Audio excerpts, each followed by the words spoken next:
Hello, welcome to the top 10 worst games of 2023. I am a bit late, but I had to play some of the games that I didn't manage to play through over the course of the 2023, but I am still here. So let me explain. I never put the game on the list if I didn't personally play it. So there may have been some worse games than I am presenting on the list, although I doubt it because I am a big I'm really passionate about video games that are ultimately bad, and I try to play them all. Playing them and completing the worst games brings me some kind of a joy that good games never do. So here is the 2023 list of top 10 worst games that I have experienced myself. Number 10. Unfortunately, number 10 is going to be Payday 3. This game, I have never had like great relationship with Payday franchise. I'm not really attached to it because my friends didn't really want to play the first two games, and I didn't like playing for long myself, but ultimately those were really great games. And when it comes to Payday 3, when it was announced, I was really excited to get my hands on it because it looked great. It felt like it's going to be a lot of fun. And then we had the first information that the game is going to be online only. You cannot play offline. So it ended up being a disappointment, but we were still waiting for the game. The beta released. I had really hard time finding anyone that would be willing to play beta because like I tried playing with randos. I found one person, and when the game released, it was a mess, and it is a mess till this day. The developers actually tried to fix the game, but they are having a really hard time. The game sits on mixed reviews on Steam, barely, because it's 40%, 41%. And mostly negative as of recent reviews, so people still don't enjoy the game, and once you lost it, I don't feel like you are going to bring these people back that you have lost on the beginning. These people are never coming back, and Payday 3 is going to be probably a failure and is never going to pick up, so unfortunately Payday 3 is going to be a number 10. Number 9, and this one is especially painful to me. You know why? Because I'm a big Forza games fan, and I'm not only talking about Forza Horizon games. I love Forza Motorsport, and seeing this franchise go down in quality with every new release makes me really sad. The quality of racing games that were basically going head to head, both Gran Turismo and Forza Motorsport, have went like down completely, and I'd say the situation with Forza is even worse than with Gran Turismo, because Gran Turismo was a controversial game when it released because it had really predatory monetization put into the game after they released it, and they got reviews from actual critics. Forza unfortunately took weird steps. It didn't really function at launch that well. The tracks were disappearing. Everything in game feels like it's washed out, devoid of life, lacks color. And the Forza games always had this colorful environment, and it was present in Forza games all the time. So seeing the new Forza game being this washed out version of the previous games felt really like I'm like, okay, I'm tripping out. Like this has to be only me. So I went to previous game, the Forza Motorsport 6. I installed it on my Xbox. I played it a bit, and it feels completely better than the new game. It actually feels like there is a like living environment in this game. Like there's full color, unlike the new game. And also on the release of Forza Motorsport, that doesn't have an 8 because it's cool to not have a number in the title and pretend like this is the first game in the series you released. You couldn't really experience the full game on release. You had a timers in the game that forced you to actually wait for certain like championships and other things to unlock. Really weird. This game really tries to be a live service game when it doesn't have any business to be. and unstable servers, disappearing tracks only made people more furious, because the game, this is the first time that Forza game actually requires you to be online all the time to even save your progress. You can play offline, you just are not going to be able to progress. That's great. Microsoft, I don't know, maybe Forza Motorsport, I don't know how they call it, 2 is going to be better for Microsoft, but so far I don't see it, because this game really tries to be this live service garbage, and I don't see them releasing the new Forza Motorsport in the near future, unfortunately, but that's how it is. Number 8, Forspoken. This is a game that is something else. It's like the worst MCU writers sat down in the room and decided to write the game, and the most annoying and obnoxious protagonist that they could ever imagine. I'm one of these people who didn't really write this thing off as a trash and waited till the game is going to be fully released, decided to wait and withhold my judgment. This game was being handled by FF15 team, not the best Final Fantasy game, but definitely not the worst, and the main protagonist was modeled and voiced by Ella Balinska, and I'm like, okay, this is the actress who is really nice and really likable, but she got like worst agents in the business. They get her into the worst gigs possible. Charlie's Angels, Resident Evil, Forspoken. I'm really worried what is going to be next for her, and she should really change the people that she hired as agents. Forspoken as a concept could have worked. Like, you have a standard isekai story that main protagonist is getting transported to the another world, and she must save this world from evil forces. Gameplay is a mixed bag. It's kind of repetitive and brain dead, but it's fun to run around, shoot rocks from your hands, jumping around, doing flips. It's really pleasant to engage with the gameplay, the core gameplay. The story, even though it had plenty of isekai stories to take inspirations from, it's insufferably bad and pale. It's not memorable whatsoever. For some reason, we have a protagonist who is homeless, lives in an empty and abandoned flat illegally, but despite of being poor, she has a shelf full of kicks. She doesn't have dad, but she has mom. Both, like, abandoned her, and she steals, and she gets in trouble and works for a gang. Frey is also incredibly obnoxious. She just knows everything better than anyone else. She gets transported to this world, and everyone else is stupid. She knows the best. She also has this cough with her that never shuts the fuck up. Like, the cough is constantly talking and interrupting, so to the point when creators actually had to implement the option in the menu to minimize the dialogue, because like people actually complained even before the game released, after playing the demo, that they can't really play the game because this is just insufferable. The game was also horribly optimized. It didn't work at launch at all, even on the best PCs you can find. At the end of the day, Frey killed the entire studio with her freaking mind. So let's go to number 7. Redfall: The Fall of Arcane. I am a huge fan of Dishonored games, and I was willing to give the chance to this game too. But the signs of Redfall being uninspired garbage were peeking through the mist early on. From the first announcement, from the first gameplay, the always online video game with cringy characters, and for the love of God, one of the protagonists of the game that you can choose can call her ex-boyfriend during the fight for help. But to the point, Redfall was a video game that was actually a true believer to the end, and that is my fault, because it released and it was shit show as everyone was expecting.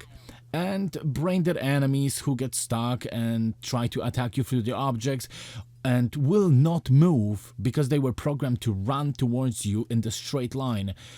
The world was really not interesting, the story was almost non-existent, the cutscenes were non-existent, you got still images with voiceover on it.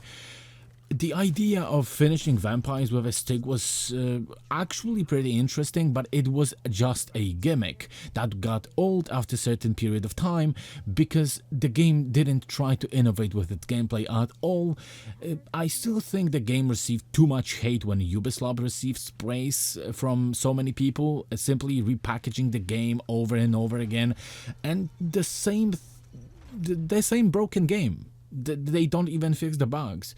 But I guess it is Arcane after all. People had much higher expectations from being disappointed with Deathloop. They wanted something better, and they received a corporate product that had no soul, and nobody wanted to even release it. Arcane wanted Microsoft to cancel this game and to stop development because they didn't want to release it. They didn't want to even make the game. But now Microsoft decided, yeah, release the game anyway. And Phil Spencer even said that the game was a disaster and they did a really big mistake, kinda. And now Arcane Leon is going to be handling Blade. Good thing that Redfall was done by Arcane Austin, which means this is a completely different division. And Dishonored was handled by Arcane Leon division, so we can hope that next vampire game from Arcane is going to be good. Number 6. You are completing objectives slower than the enemy team. You are completing objectives slower than the enemy team. You are completing objectives slower than the enemy team. You are dying faster than the single player games. You are dying faster than the single player games. You are dying faster than the single player games. You are dying faster than the single player games.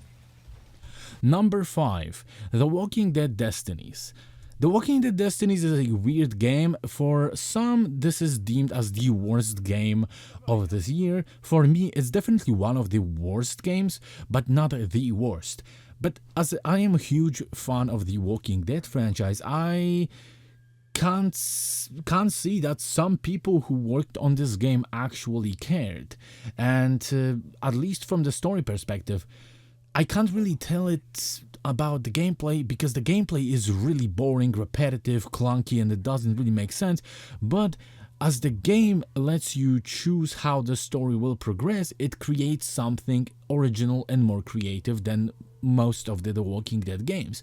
It takes the story that was established by the show, but lets you change it. So for an example, at the beginning of the game, to not spoil much for people who may be interested, you can actually support Meryl and leave T-Dog, and this is going to create an environment when T-Dog is going to die and Meryl is going to be still in your camp.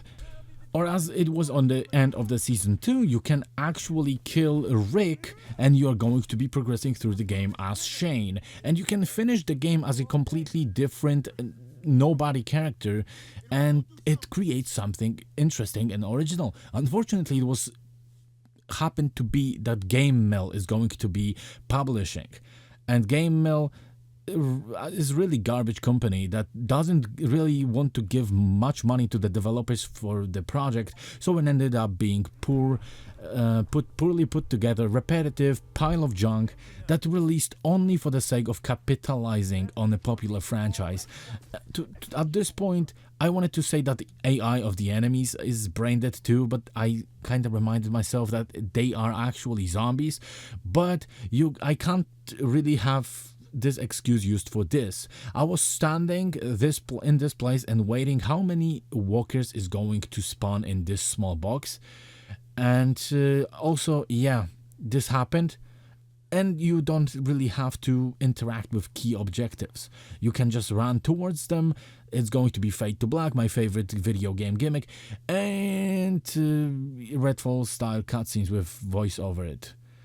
Yeah, I'm actually done. This game was interesting, had an interesting concept, happened to be produced by GameMill, and Rick Grimes deserved better than this. I'm done. I just feel sorry for people who on the story team that actually cared when creating this game. Number 4.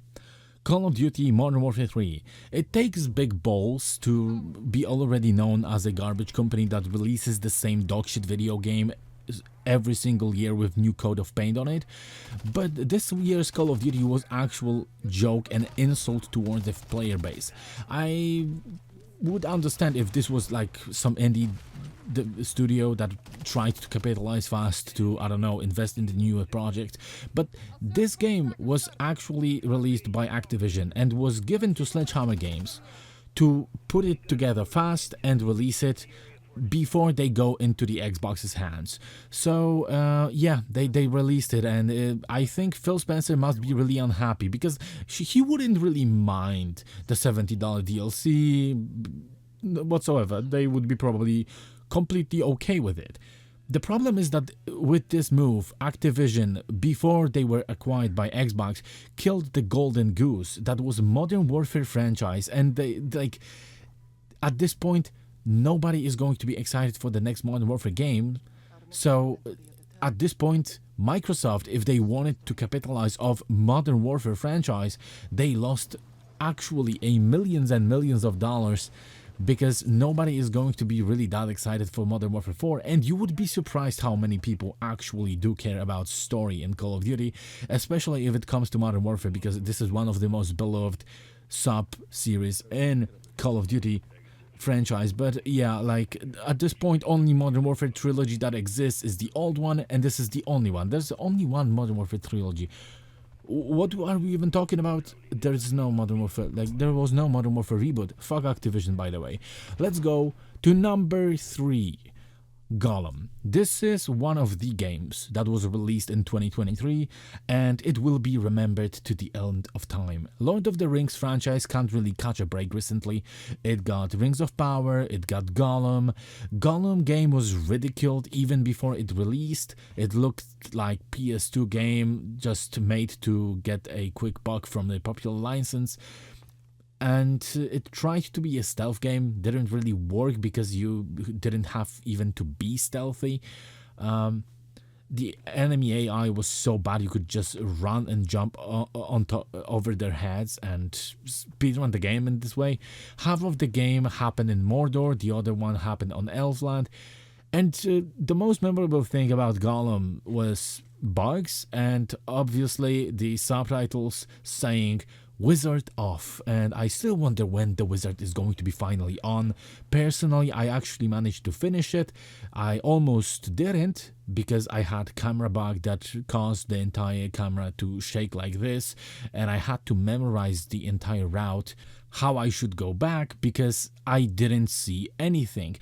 Unfortunately, this entire situation resulted in Daedalic saying that they are no longer going to make games, and I saw a lot of people celebrating this.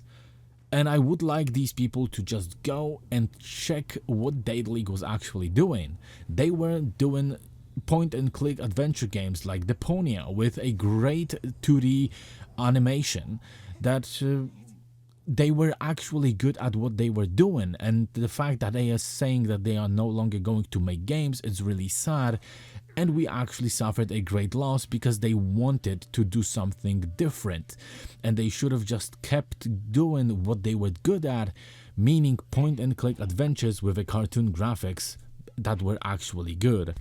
Number 2, The Day Before, and this one is going to be short, just like the lifespan of this magnificent game. The Day Before, at one point, the most wishlisted video game on Steam. It was removed and claimed to be a scam. It was brought back and lambasted with overwhelmingly negative reviews. It got delisted. Everyone, despite of the time spent in the game, if they apply, is going to get a full refund. It was supposed to be an open world MMO game. It ended up being an extraction zone survival game with no loot to find, with 1 or 2 zombies in the center of the city and few players running around. Funniest thing of all servers were stated to have a high population, but you were lucky if you at least found 1 player running through the map. Why? Because nobody was playing it. If you found 2 people, that was a miracle. They were probably together. So I even managed to get stuck at one point, and I had to delete my character because the game only allowed you to have 1 at the time, and I couldn't get out, I couldn't reset, so I had to reset the game from the beginning and make the new character. There was nothing. Shooting was shit, cars were non-existing, no players, no loot. It was simply just an asset flip. Most of things you saw in the game you could find in Unreal Store. It truly will be forgotten in a few weeks that it even existed. It is going to be shut down soon, but I can say one thing: I did play it for a short while before I hit that refund button and got my money back. And finally, number 1. For a long time I've actually wondered what game is going to take the number 1 spot on the worst games list. As we were going through the year, and we always were saying like, this is going to be the worst game, this is going to be the worst game, but there was always something worse to come later. So the worst game of 2023 on my list is going to be Skull Island: Rise of Kong, another GameML production on this list that tries to capitalize as much as they can on an existing franchise, and Kong is a truly special game. The ugliest, the most boring and repetitive that you will ever find. Here, there isn't even a singular person that tried on the developer team. They just released this dog shit as lazily as they can, and they just shipped this game. It barely works. It has a JPEG in a cutscene instead of actual shot of an enemy. And as I was going through the game, I managed to turn the wrong way and fell under the textures without necessary skills and get stuck in the fourth section of the game. I skipped the boss battle, I skipped everything, and I couldn't even finish the game because of that. I can't even say much about this game because this game is just so empty. I think this may be the shittiest video game that I have played in my entire life, and I am an awful game enthusiast. I actually played a lot of them, and I was never this bored out of my fucking mind when playing any video game. There is even no reason to fight the enemies when you're going through the levels because it gives you actually nothing. Outside of the arenas and bosses, you just can run through them and jump over their heads, and this is going to result in nothing. So the best attitude, just run through it if you want to finish this game at some point, and you will be done. Congratulations, GameML. You actually managed to take the 2 places on the worst games of 2023, and I didn't even play Avatar game, which is supposedly on the same level. But for me, Kong takes the crown as the shittiest game release of 2023. That's because it has a lot of bugs and I didn't even manage to finish it, and I really tried, but I decided that I'm not going to be starting this game from the beginning. So this is my list. The list is complete. You can share your top 10s in the comments if you want. What is your most hated game of 2023? And what may be your favorite, the worst game? My favorite worst game of this year is probably Gollum. Despite of being tedious and boring, I actually had some fun playing it. I was really excited to see how bad this can even get, and it was getting worse and worse. But it didn't take the first place. The first place belongs to Kong. You know why? Because I didn't even manage to finish it.